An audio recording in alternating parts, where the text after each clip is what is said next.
Hello everybody and welcome to the Chess24 Banter Blitz action. My name is Jan Gustafsson and I will be entering the Chess24 play zone right here, right now to find an opponent whom I can hopefully defeat in a 3-minute blitz game. I will be talking about it as we play.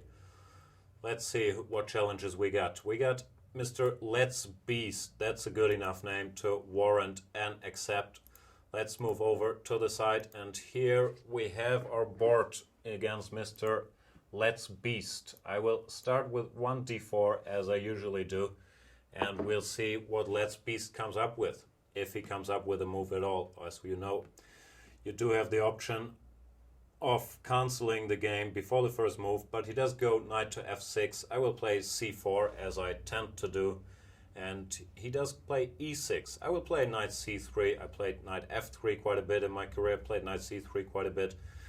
It's really not even a matter of taste, but in my case more a matter of which opponent do I face and what line did I study recently. I've spent quite some time looking at the Queen c2 Nimzo recently.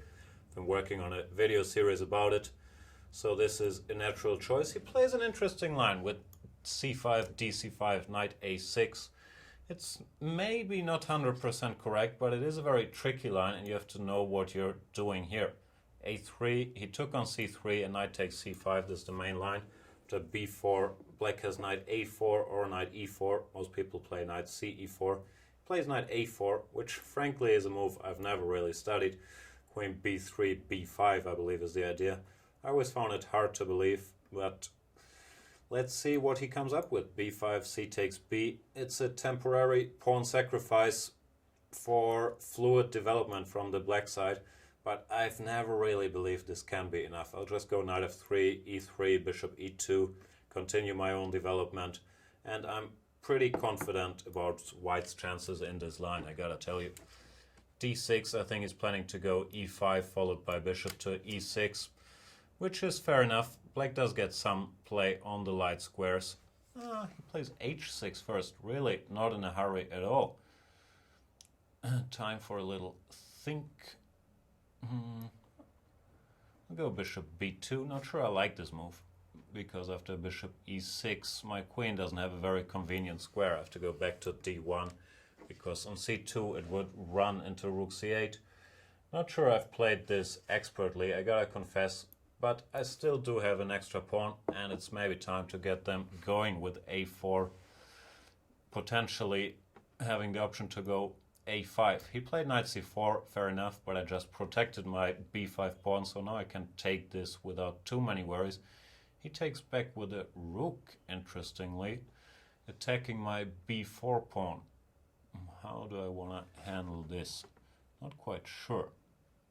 I could go knight d2. I think I will.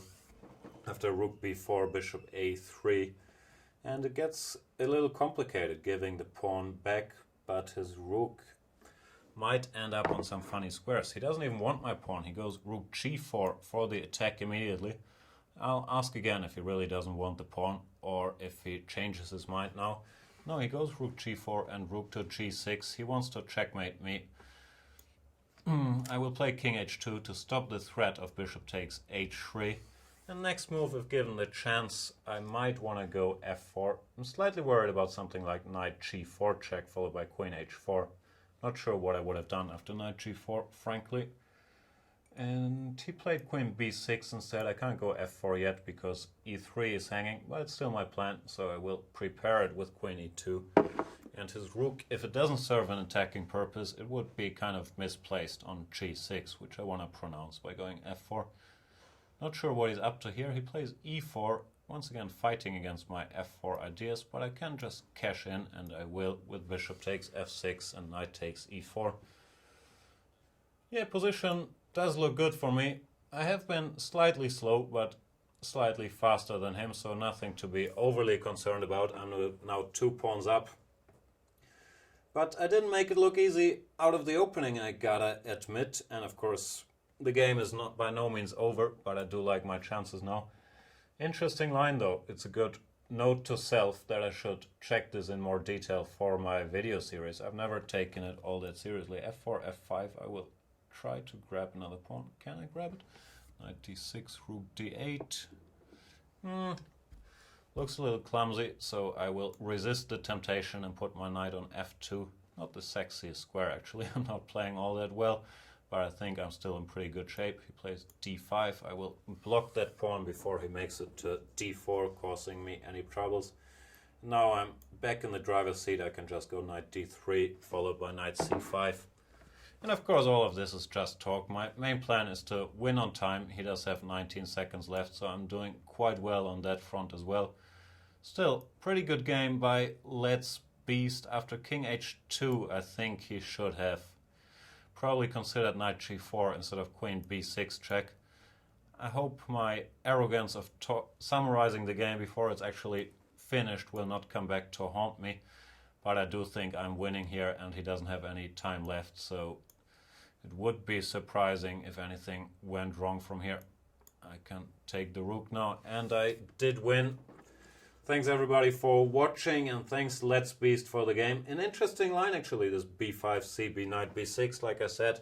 I never took it that seriously, but it's not that straightforward either. So, well, have a closer look at that one, and I'll see you guys in the play zone. Cheers.